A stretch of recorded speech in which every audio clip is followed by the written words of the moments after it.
हरे कृष्ण सभी वैष्णव के चरणों में नमस्कार। ओम अज्ञानतिमिरान्धस्य ज्ञानाञ्जनशलाकया चक्षुरुन्मीलितं येन तस्मै श्रीगुरवे नमः। श्रीचैतन्यमनोभीष्टं स्थापितं येन भूतले स्वयं रूपः कदा मह्यं ददाति स्वपदान्तिकं। वाञ्छाकल्पतरुभ्यश्च कृपासिन्धुभ्य एव च पतितानां पावनेभ्यो वैष्णवेभ्यो नमो नमः।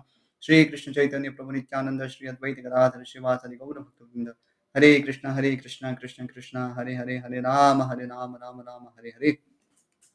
सभी भक्तों का स्वागत है। आज की महाभारत कथा में पढ़ रहे महाभारत सभा पर्व से जरासंध के वध के विषय में अभी प्रसंग चल रहा है।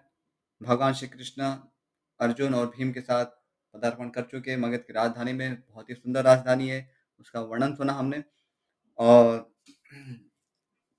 वहाँ वर्णन में आया है कि 5 वहाँ पर पर्वत है जो एक दूसरे से सटे हुए हैं और इसी से मगध की राजधानी की शोभा भी है। और विशेष रूप से जिसमें चैत्य पर्वत है जो जो विशेष आदर का पात्र है मगध के जो राजा है जरासंध के लिए। और वहाँ पर भगवान श्री कृष्ण भीम और अर्जुन कुछ उत्पात करते हैं। वो कुछ महाराज बृहद्रथ के द्वारा कोई एक राक्षस का दमन हुआ था, तो उसके शरीर के चमड़े से वहाँ नगाड़े बनाए गए थे 3। और उसकी ध्वनि इतनी थी कि एक बार उस पे प्रहार करने से बहुत समय लंबे समय तक अ, वो चलती रहती थी, तो उसको वो फाड़ देते। और अभी जरासंध के पास पहुंच जाते हैं और जरासंध से भगवान श्री कृष्ण निवेदन करते हैं कि ये जो ब्राह्मण है ये मौन व्रत धारण किए है, ये रात्रि में ही बोलेंगे, तो उस समय आप आइए। और जरासंध चूंकि ब्राह्मण भक्त था, ऊपर से तो एटलीस्ट उसका ब्राह्मणों के प्रति आदर था ही। अब उसका ब्राह्मण का निष्कर्ष वो कितना मानता था। भगवान श्री कृष्ण सामने उसके द्वार पे आए हैं, लेकिन फिर भी उसका दुर्भाग्य है कि इतनी ब्राह्मण भक्ति को उसको फल प्राप्त हुआ, लेकिन वो उसके चरम फल से वंचित रह गया।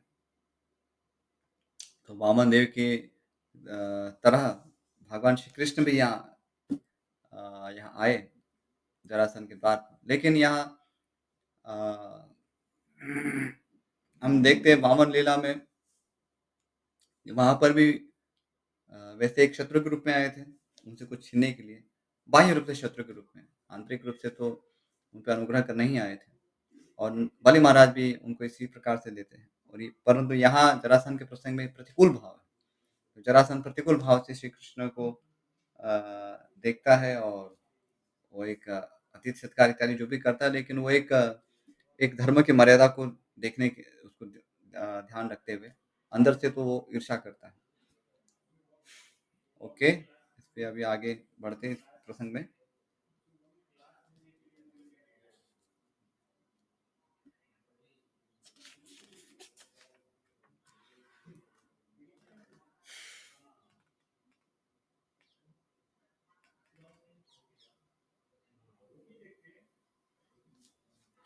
कुरुनंदन, उस समय सत्यप्रति के राजा जरासंध ने वेश ग्रहण के विपरीत आचरण वाले उन तीनों की निंदा करते हुए कहा। तो कल ही हमने पढ़ा था कि जरासंध तीनों तथाकथित ब्राह्मणों की निंदा करते। तो क्यों निंदा करते हैं सुनिए। ब्राह्मणों, इस मानव जगत में सर्वत्र प्रसिद्ध है कि स्नातक व्रत का पालन करने वाले ब्राह्मण समावर्तन आदि विशेष निमित्त के बिना माला और चंदन नहीं धारण करते। मुझे भी यह अच्छी तरह मालूम है। आप लोग कौन हैं? आपके गले में फूलों की माला है और भुजाओं में धनुष के प्रत्यंचा के रगड़ का चिन्ह स्पष्ट दिखाई देता है। ये जरासंध है और क्षत्रिय शिरोमणि है, इसलिए उसे ये समझने में देरी नहीं लगे कि हाँ इसके तो चिन्ह दिख रहे, शत्रुचित चिन्ह दिख रहे और ये अपने आप को ब्राह्मण कह रहे। क्या ये अ, धनुर्वेद पढ़ाने वाले कोई आचार्य हैं? तो इससे भी उन्हें संकेत प्राप्त हुआ और एक विपरीत आचरण भी उन्होंने देखा कि ये स्नातक व्रत का पालन करने वाले ब्राह्मण हैं और फिर भी ये सब फूलों का श्रृंगार कर रहे हैं। तो ये तो उचित नहीं है, क्योंकि स्नातक व्रत मतलब उसमें तपस्या के दिन होते हैं, ब्रह्मचारी जो होते हैं, तो वो जब गुरुकुल में होते हैं तो ये सब श्रृंगार इत्यादि से दूर रहते हैं। आगे जरासंध बोल रहा है, आप लोग क्षत्रियोचित तेज धारण करते हैं, परंतु ब्राह्मण होने का परिचय दे रहे हैं। इस प्रकार भांति भांति के रंगीन कपड़े पहने और अकारण माला तथा चंदन लगाए हुए आप कौन हैं? सच बताइए। राजाओं में सत्य की ही शोभा होती है। तो जरासंध को यहाँ पर उसका जो शक है वो दृढ़ हो रहा है। वो समझ पा रहा है कि ये कहीं न कहीं राजा है।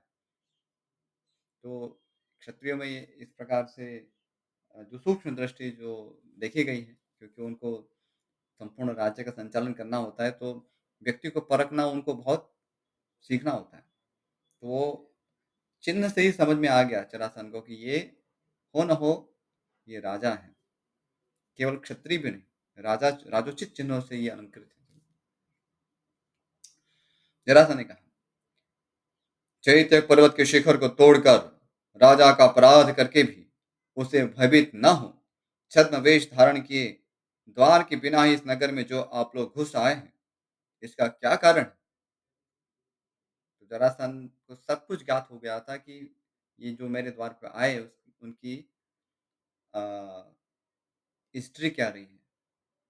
तो वो सब उनको खबर प्राप्त हो गई थी कि इन लोगों ने चैतक पर्वत पर नगाड़े सब तोड़ दिए हैं और छद्मवेश धारण किया है और बिना कुछ सूचित किए वो सीधे ही हमारे पास मिलने आ गए हैं।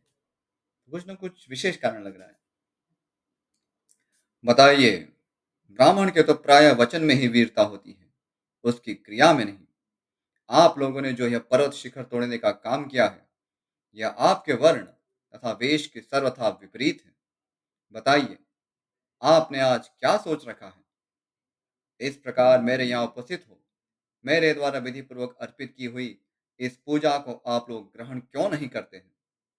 फिर मेरे यहाँ आने का प्रयोजन ही क्या है? तो जरासन अभी यहाँ थोड़ा अपना हम्बल स्टांस लेता है कि एक तो आप आए ये सब, और चलो फिर भी जैसे भी हो, मुझे तो असमंजस लग रहा है। लेकिन जब अब आपको मैं इतनी श्रद्धा से अर्पित कर रहा हूँ, तो आप ले भी नहीं रहे, तो फिर मेरे पास आए ही क्यों हैं? उसका वचन सार्थक है और अभी भगवान श्री कृष्ण उसको उत्तर भी देंगे। जरासंध के ऐसा कहने पर बोलने में चतुर महामना श्री कृष्ण स्निग्ध एवं गंभीर वाणी में इस प्रकार बोले। तो ये भगवान श्री कृष्ण के वचनों की मधुरता है। स्निग्ध अर्थात अत्यंत मधुर, जैसे तेल जैसे कितना स्निग्ध होता है, चिकना होता है, वैसे अत्यंत मधुर वाणी में वे जरासंध को उद्बोधित कर रहे हैं। श्री कृष्ण ने कहा, राजन, तुम हमें वेश के अनुसार स्नातक ब्राह्मण समझ सकते हो। वैसे तो स्नातक व्रत का पालन करने वाले ब्राह्मण, क्षत्रिय और वैश्य तीनों वर्ण के लोग होते हैं। इन स्नातकों में कुछ विशेष नियम का पालन करने वाले होते हैं और कुछ साधारण। विशेष नियम का पालन करने वाला क्षत्रिय सदा लक्ष्मी को प्राप्त करता है। तो भगवान श्री कृष्ण कह रहे हैं कि आपका संशय दूर हो। आप जो समझते हैं कि स्नातक होकर आपने ये सब माला इत्यादि धारण किया है तो अनुचित है, लेकिन आप हमको ब्राह्मण ही क्यों समझते हो? स्नातक तो तीनों वर्ण के होते हैं। तो हमने तो आपको ये नहीं कहा कि हम ब्राह्मण हैं। क्या हमने कहा कि हम ब्राह्मण हैं? हमने तो यही कहा कि हम मिलना चाहते हैं। तो हमने तो असत्य कहा ही नहीं है। ऊपर से आप हमको समझ रहे हो ब्राह्मण, तो वो तो आपकी गलती है। और वैसे भी हमारे जो वेश को आप समझ नहीं पाए, तो उसमें तो आप ही की गलती समझनी होगी, क्योंकि हमने ये वेश किसी विशेष प्रयोजन से धारण किया है। तो आपको जानना चाहिए था। इसके पहले आप अपने ही तर्क लगा रहे हो उसमें। आगे, जो पुष्प धारण करने वाले हैं, उनमें लक्ष्मी का निवास ध्रुव है। इसीलिए हम लोग पुष्पमालाधारी हैं। क्षत्रिय का बल और पराक्रम उसकी भुजाओं में होता है। वह बोलने में वैसा वीर नहीं होता। बृहद नंदन, इसीलिए क्षत्रिय का वचन धृष्टता रहित यानी कि विनय युक्त बताया गया है। यानी क्षत्रिय जो है वो बोलने में बहुत विनयी होते हैं, तो उसमें धृष्टता का अभाव देखा गया है। तो क्योंकि बोलने में विशेष अ, निपुणता है वो ब्राह्मणों में पाई गई है, क्योंकि ब्राह्मणों को शास्त्रार्थ करने होते हैं, विवाद करने होते हैं। सो विवाद यानी कि यहाँ पर ऐसे नहीं, व्यर्थ का नहीं, लेकिन एक वाद करना और सही निष्कर्ष पे आना, तो इसलिए उन्हें अलग-अलग प्रकार से बोलने की कला में चतुर होना होता है। ये अपेक्षित है कि वे किस समय क्या कहेंगे, कैसे प्रतिक्रिया देनी है, किन शब्दों का क्या प्रतिकार देना है। तो क्षत्रिय भी वैसे निपुण होते हैं, विशेषज्ञ होते हैं बोलने में, लेकिन ब्राह्मणों की तुलना में इस प्रकार से नहीं होते कि वो बहुत धृष्टता दिखाएँगे बोलने में। तो भगवान श्री कृष्ण ऐसे कह रहे कि तो हमारा परिचय आपको मिल ही गया, भुजाओं से परिचय, और क्या जानना रहा। विधाता ने क्षत्रियों का अपना बल उनकी भुजाओं में ही भर दिया है। राजन, यदि आज उसे देखना चाहते हो तो निश्चय ही देख लोगे। धीर मनुष्य शत्रु के घर में बिना दरवाजे के और मित्र के घर में दरवाजे से जाते हैं। शत्रु और मित्र के लिए ये धर्मतः द्वार बतलाए गए हैं। तो भगवान श्री कृष्ण क्योंकि धर्म की मूर्ति है, साक्षात विग्रहवान धर्म है। रामो विग्रहवान धर्म, रामायण में वर्णन आता है। तो भगवान श्री कृष्ण आप देखिए, जो भी क्रिया कर रहे हैं उसमें भी वो धर्म की बात बता रहे हैं कि हम आपके यहाँ बिना दरवाजे के आए, उसका कारण भगवान इनडायरेक्टली बता रहे हैं कि शत्रु के यहाँ व्यक्ति बिना दरवाजे के आता है और मित्र के यहाँ दरवाजे से आता है। तो जो में हम दरवाजे के बिना आए, सीधे आपसे संपर्क में आ गए, तो उसका कारण समझ जाइए कि हम आपके शत्रु हैं। हम अपने कार्य से तुम्हारे घर आए हैं, अतः शत्रु से पूजा नहीं ग्रहण कर सकते। इस बात को तुम अच्छी तरह समझ लो, यह हमारा सनातन व्रत है। तो भगवान स्पष्ट बता रहे हैं कि क्योंकि हम शत्रु से मिलने आए हैं, तो उससे पूजा कैसे ले सकते हैं? क्योंकि यदि पूजा ग्रहण करेंगे तो शत्रु नहीं रहेगा, उसी पे अनुग्रह करना होगा, और वो तो हम कर नहीं सकते क्योंकि आप हमारे शत्रु हो, आप हमसे द्वेष रखते हो।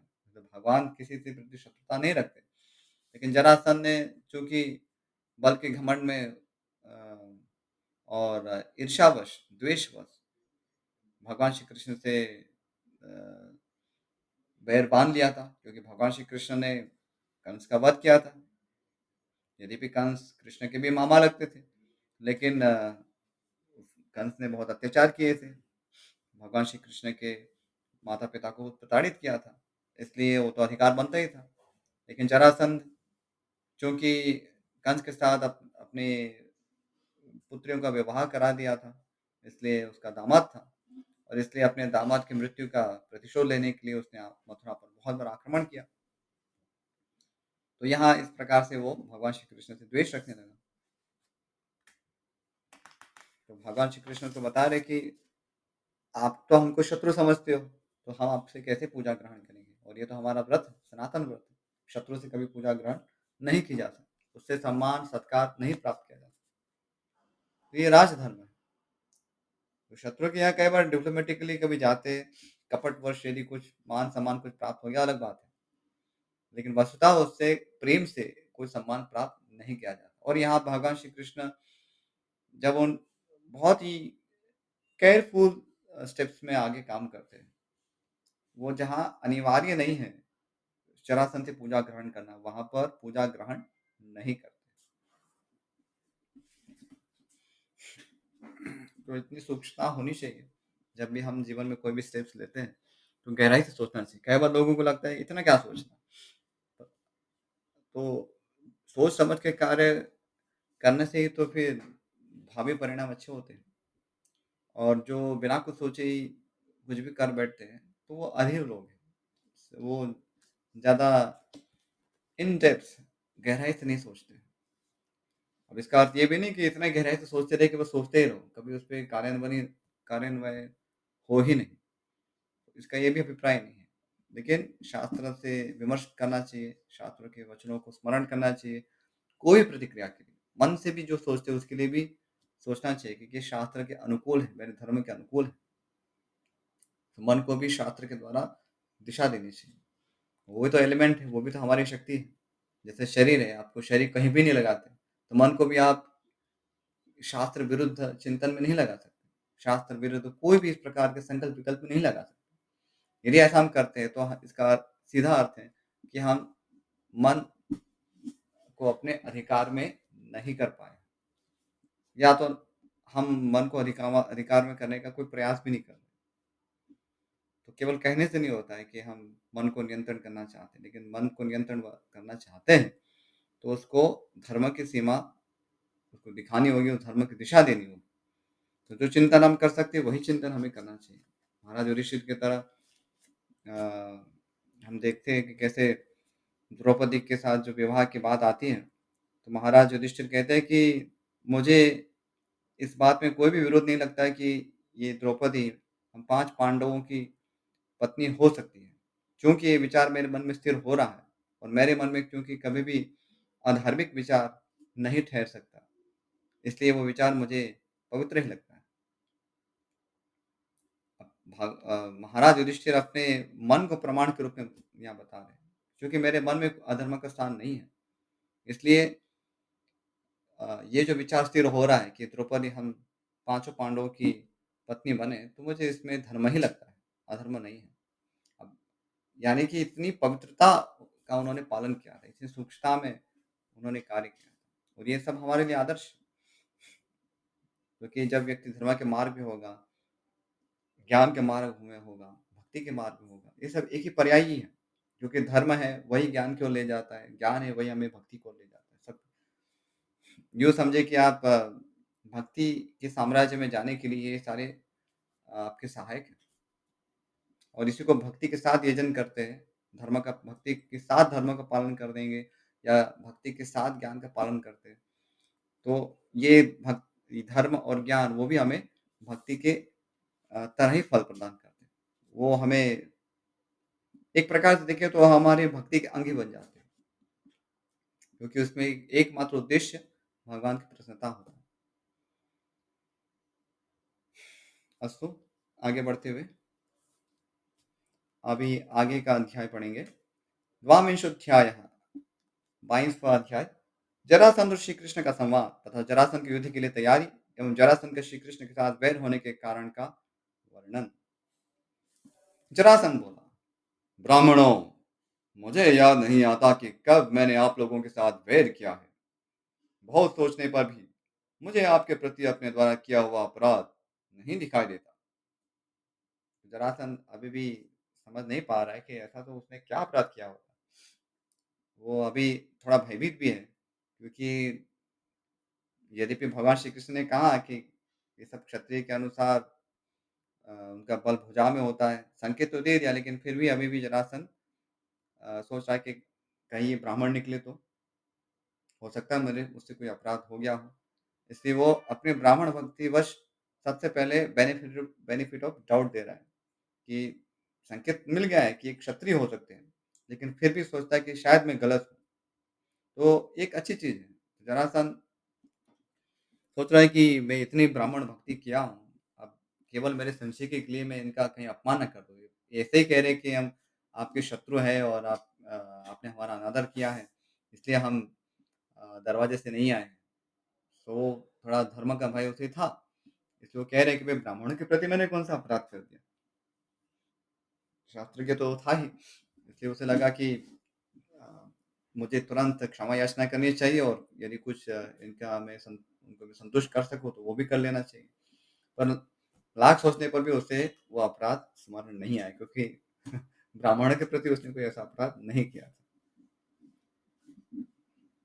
आगे, विप्रगण, जब मुझसे अपराध ही नहीं हुआ है, तब मुझ निरपराध को आप लोग शत्रु कैसे मान रहे हैं? यह बताइए, क्या यही साधु पुरुषों का बर्ताव है? किसी के धर्म और अर्थ में बाधा डालने से अवश्य मन को बड़ा संताप होता है। जो धर्मज्ञ महारथी क्षत्रिय लोक में धर्म के विपरीत आचरण करता हुआ किसी निरपराध व्यक्ति पर दूसरों के धन और धर्म के नाश का दोष लगाता है, वह कष्टमयी गति को प्राप्त होता है और अपने को कल्याण से भी वंचित कर लेता है, इसमें संशय नहीं है। बहुत सुंदर बात बता रहे जरा सा। तो कह रहे कि दूसरे के धर्म और अर्थ में बाधा डालने से उनको तो मन का संताप होगा ही, लेकिन उस व्यक्ति को भी मन का संताप झेलना पड़ता है। इसलिए कभी भी किसी के धर्म और अर्थ में बाधा आए ऐसा कार्य हमें खुद भी नहीं करना चाहिए, नहीं तो उसको तो संताप होगा ही, हमको भी संताप होगा। और कह रहे हैं कि जो धर्मज्ञ है, महारथी क्षत्रिय है, लेकिन फिर भी धर्म के विपरीत आचरण करेगा, निरपराध व्यक्ति पर उसके साथ अन्याय करेगा, दूसरे का धन ले लेगा, तो उसके धर्म का नाश हो जाता है, उसको बहुत दुर्गति प्राप्त होती है। सत्कर्म करने वाले क्षत्रियों के लिए तीनों लोकों में क्षत्रिय धर्म ही श्रेष्ठ है।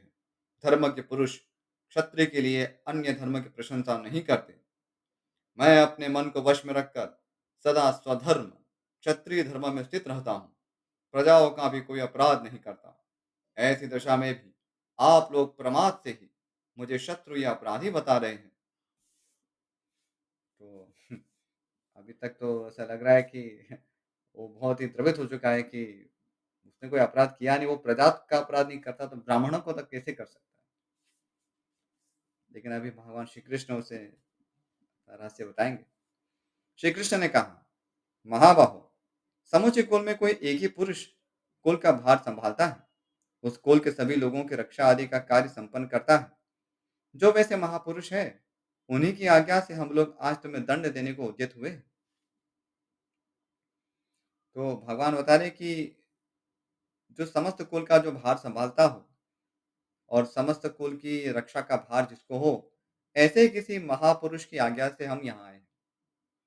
तो ये नहीं कह रहे कि वो मैं हूँ, वस्तुतः वही सबसे क्षत्रिय कुल के रक्षक तो भगवान श्री कृष्ण ही हैं। वैसे संभवतः ऐसा लगता है कि वो महाराज युधिष्ठिर को इंगित कर रहे हैं, क्योंकि वे सभी का कल्याण चाहते हैं, सभी क्षत्रियों का। लेकिन वास्तविकता तो ये है कि भगवान श्री कृष्ण ही सभी क्षत्रियों के रक्षक हैं, धर्म के रक्षक हैं। और वे स्वयं अपनी इच्छा से ही है, क्योंकि राजसूय यज्ञ प्रस्तावित तो उनकी इच्छा थी। अस्तु आगे। राजन, तुमने भूलोक निवासी क्षत्रियों को कैद कर लिया है। ऐसे क्रूर अपराध का आयोजन करके भी तुम अपने को निरपराध कैसे मानते हो? तो अभी सीधे पॉइंट पे आए। इतने निरपराध लोगों को तुमने कैद किया, क्षत्रिय लोगों को कैद किया, और तुम कहते हैं कि तुम निरपराध हो, तो तुम्हें दंड क्यों नहीं मिलना चाहिए? अब एक सीधे शब्दों से वार करते हैं। नृपश्रेष्ठ, राजा जरासंध को यहाँ नृपश्रेष्ठ कह रहे हैं, क्योंकि वो वास्तव में था भी श्रेष्ठ था, बहुत उसमें गुण थे, लेकिन उसके अपराध की ओर यहाँ ध्यान आकर्षित कर रहे हैं। नृपश्रेष्ठ, एक राजा दूसरे श्रेष्ठ राजाओं की हत्या कैसे कर सकता है? तुम राजाओं को कैद करके उन्हें रुद्र देवता की भेंट चढ़ाना चाहते हो। बृहद्रथ कुमार, तुम्हारे द्वारा किया हुआ यह पाप हम सब लोगों पर लागू होगा, क्योंकि हम धर्म की रक्षा करने में समर्थ और धर्म का पालन करने वाले हैं। किसी देवता की पूजा के लिए मनुष्यों का वध कभी नहीं देखा गया। फिर तुम कल्याणकारी देवता भगवान शिव की पूजा मनुष्यों की हिंसा द्वारा कैसे करना चाहते हो? यहाँ भगवान श्री कृष्ण बता रहे कि किसी देवता की पूजा के लिए मनुष्यों का वध हमने नहीं देखा गया। तो अभी जैसे कई बार कोई प्रश्न करता है कि नरमेध यज्ञ तो हुआ करते थे पहले, तो यहाँ भगवान श्री कृष्ण क्यों ऐसा कह रहे हैं कि देवता की पूजा के लिए मनुष्य का वध नहीं देखा गया है? तो सही है। तो जिस प्रकार का यहाँ आयोजन जरासंध ने किया है, तो वो उसका जो उद्देश्य है, वो किसी देवता को पूजा करना चाहता है, उनको प्रसन्न करना चाहता है। उस कामना से इस प्रकार से यज्ञ नहीं होते। हाँ, नरवेद यज्ञ देखे गए, लेकिन वो उच्च उद्देश्य के लिए, प्रजा कल्याण के लिए होते हैं। किसी देवता को प्रसन्न करने के लिए ऐसा यज्ञ का प्रावधान नहीं होता है। तो इसी कॉन्टेक्स्ट में इसको समझना चाहिए। ऐसा नहीं कि नरमेद यज्ञ हुआ नहीं करते थे। कई लोग इसका उदाहरण देते हैं कि इसको देख, इसका मतलब ये तो भी शास्त्रों में भी, वेदों में भी ये तो पीछे से कोई आया होगा। पीछे से कुछ नहीं, कोई आगे पीछे से नहीं आया, वो पहले भी था। भागवत में भी वर्णन आता है कि एक कौन से कोई एक ऋषि होते हैं, ऋषिक मुनि, जिनके एक पुत्र होते हैं, मध्यम पुत्र होते हैं, शनशेफ। तो शनशेफ जो है वो उनको वे संभवतः विश्वामित्र या किसी को वे, नहीं विश्वामित्र नहीं, किसी, हाँ महाराज अम्बरीश स्मरण है। तो जो ऋषिक मुनि होते हैं वे अपने मध्यम पुत्र शनशेफ को महाराज अम्बरीश के यज्ञ की पूर्ति के लिए भेंट करते हैं कि आप इसको बलि के रूप में दे सकते हैं। इसमें लंबी कथा है कि महाराज अम्बरीश एक यज्ञ कर रहे होते हैं, जिसका घोड़ा इंद्र चुरा जाता है, चुरा लेते हैं।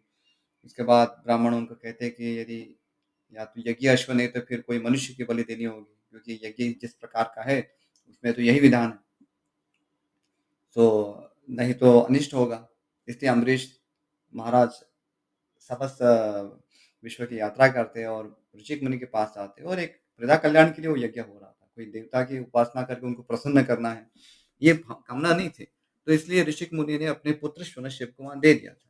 और बाद में फिर दीर्घ लंबी कथा है, शूनश्रेष्ठ फिर विश्वामित्र मुनि से याचना करते हैं, जो कि उनके एक प्रकार से देखें तो उनके संबंध में है, संभवतः उनके मामा लगते हैं। और वो अग्निदेव से याचना भी करते हैं कि आप कृपा करके मेरी रक्षा करें, और अग्निदेव उन्हें उन्हें क्षमा करते, कुछ मंत्र इत्यादि देते और जिससे वो फिर बलि से मुक्त हो जाते हैं। लेकिन कहने का तात्पर्य है कि पहले भी ऐसे यज्ञ हुआ करते थे और हाँ, उसका उद्देश्य प्रजा कल्याण हुआ करता है। कि किसी देवता को प्रसन्न करना, मुझे बहुत जैसे काली माँ को प्रसन्न करना है, शिव जी को प्रसन्न करना है, इसके लिए मैं अभी मनुष्यों की भेंट चढ़ाऊँगा, तो ऐसा यज्ञ नहीं देखा गया। आगे, जरासंध, तुम्हारी बुद्धि मारी गई है। तुम भी उसी वर्ण के हो जिस वर्ण के वे राजा लोग हैं। क्या तुम अपने ही वर्ण के लोगों को पशुनाम देकर उनकी हत्या करोगे? तुम्हारा जैसा क्रूर दूसरा कौन है? जो जिस जिस अवस्था में जो कर्म करता है, वह उसी उसी अवस्था में उसके फल को प्राप्त करता है। तुम अपने ही जातीय भाइयों के हत्यारे हो, और हम लोग संकट में पड़े हुए दीन दुखियों की रक्षा करने वाले हैं। अतः सजातीय बंधुओं की वृद्धि के उद्देश्य से हम तुम्हारा वध करने के लिए यहाँ आए हैं। राजन, तुम जो यह मान बैठे हो कि इस जगत के क्षत्रियों में मेरे समान दूसरा कोई नहीं है, यह तुम्हारी बुद्धि का बहुत बड़ा भ्रम है। नरेश्वर, कौन ऐसा स्वाभिमानी क्षत्रिय होगा जो अपने अभिजन को, जातीय बंधुओं की रक्षा परम धर्म है, इस बात को जानते हुए भी युद्ध करके अनुपम एवं अक्षय स्वरलोक में जाना नहीं चाहेगा? तो भगवान कह रहे हैं कि हम तो अपने क्षत्रिय धर्म का पालन करते हैं, अपनी जाति भाइयों की हम रक्षा करना चाहते हैं, इसलिए हम आपसे युद्ध करेंगे। इसमें जो भी होगा, तो हम तो आपको दंड दे के रहेंगे, और आपका जो भ्रम है कि आपसे शक्तिशाली कोई नहीं है, तो ये भ्रम भी आज टूट जाए। नरश्रेष्ठ, स्वर्ग प्राप्ति का यह उद्देश्य रखकर रणयज्ञ की दीक्षा लेने वाले क्षत्रिय अपने अभिष्ट लोकों पर विजय पाते हैं। यह बात तुम्हें भली भांति जाननी चाहिए। या स्वर्ग प्राप्ति अर्थात केवल वो देवराज इंद्र वाला स्वर्ग ही नहीं है, लेकिन सभी उच्च स्तरीय जो लोग हैं, ऊपर के उच्च लोग जो है, जनलोक, महलोक, तपोलोक इत्यादि, तो सभी की उसमें उसमें उसमें गणना है। स्वर्ग कई बार उसको एक फिगरेटिव भी कहा जाता है कि स्वर्ग जाएंगे, तो जब भी ऐसा शब्द आता है, ये ना समझिए कि ठीक है अभी सब क्षत्रिय स्वर्ग जाना ही चाहिए, उच्च लोगों की कामना करते हैं। वेदाध्ययन स्वर्ग प्राप्ति का कारण है, परोपकार रूप महान यश भी स्वर्ग का हेतु है। तपस्या को भी स्वर्ग लोक का साधन बताया गया है, परंतु क्षत्रिय के लिए इन तीनों की अपेक्षा युद्ध में मृत्यु का वर्ण करना ही स्वर्ग प्राप्ति का अमोघ साधन है। बहुत अद्भुत बात कही है कि उचित लोकों में जाने के लिए बहुत सारे ऐसे उपाय बताए गए, वेदाध्ययन है, परोपकार है, महान यश, तपस्या। लेकिन क्षत्रिय के लिए तो युद्ध में लड़ते हुए अपने प्राण त्यागना पर्याप्त है, उससे ही उन्हें सारे उच्च लोकों की प्राप्ति हो जाती है। क्षत्रिय का यह युद्ध में मरण इंद्र का वैजयंत नामक प्रासाद है, यानी इंद्र का महल है, जिसका नाम वैजयंत है। यह सदा सभी गुणों से परिपूर्ण है। इसी युद्ध के द्वारा शतक्रतु इंद्र असुरों को परास्त करके संपूर्ण जगत की रक्षा करते हैं। तो इतना महान एक क्षत्रिय धर्म, और वही हम कर रहे हैं। हमारे साथ जो तुम्हारा युद्ध होने वाला है, और तुम्हारे लिए जैसे स्वर्गलोक की प्राप्ति का साधक हो सकता है, वैसा युद्ध और किसको सुलभ है। भगवान जरासंध के लिए भी कहते हैं कि तुम्हें भी तो ये युद्ध अवसर प्राप्त हो रहा है, तो तुम्हें तो हर्ष होना चाहिए।